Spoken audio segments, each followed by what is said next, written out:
మీకు తెలుసా 2,67,000 దీవులు కలిగిన అంటే ఐలాండ్స్ కలిగిన దేశం ఏదో? అన్ని దీవులు ఆ దేశంలో ఎందుకున్నాయో తెలుసుకోవాలని ఉందా? ఆ దేశంలో దీవులే కాదండి, మంచి మంచి సరస్సులు కూడా ఉన్నాయి. అదే యూరోప్ కాంటినెంట్ లో ఉన్న స్వీడన్ దేశం.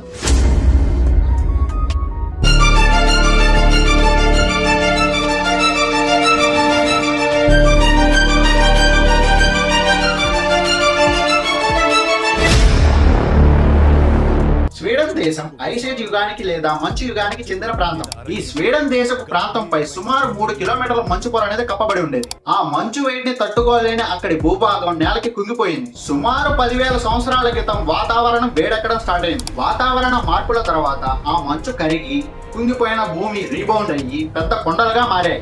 కాలం మారే కొద్దీ సముద్ర మట్టం పెరిగింది. కొండల చుట్టూ నీరు చేరి దీవులుగా మారాయి. మొత్తం ఈ దేశంలో 2,67,570 దీవులు ఉన్నాయి. కాకపోతే వీటిల్లో 1000 కన్నా తక్కువ దీవుల్లో మాత్రమే జనాభా నివసిస్తున్నారు. ఈ దేశంలో చెత్తను వాళ్ళు 99% రీసైకిల్ చేసేస్తారు. ఏ దేశంకైనా ఆయిల్ దాహం ఉంటుంది, కానీ వీళ్ళకి మాత్రం చెత్త దాహం ఉంటుంది. వీళ్ళు చెత్తని పక్క దేశాల నుంచి కూడా ఇంపోర్ట్ చేసుకుంటారు.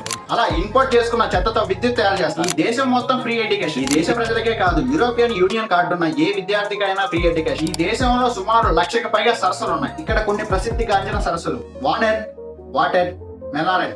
ఓన్లీ సమ్మర్ లో మాత్రమే టూరిజం స్పాట్ గా వీటిని యూజ్ చేస్తారు. వేసవిలో స్వీడన్ లో కిరునా వంటి చోట్ల 56 రోజుల పాటు సూర్యుడు అస్తమించడు. దీన్నే మిడ్ నైట్ సన్ అంటారు. ఇలాంటి మరిన్ని ఇంట్రెస్టింగ్ వీడియోల కోసం ఛానల్ ని సబ్స్క్రైబ్ చేసుకోండి.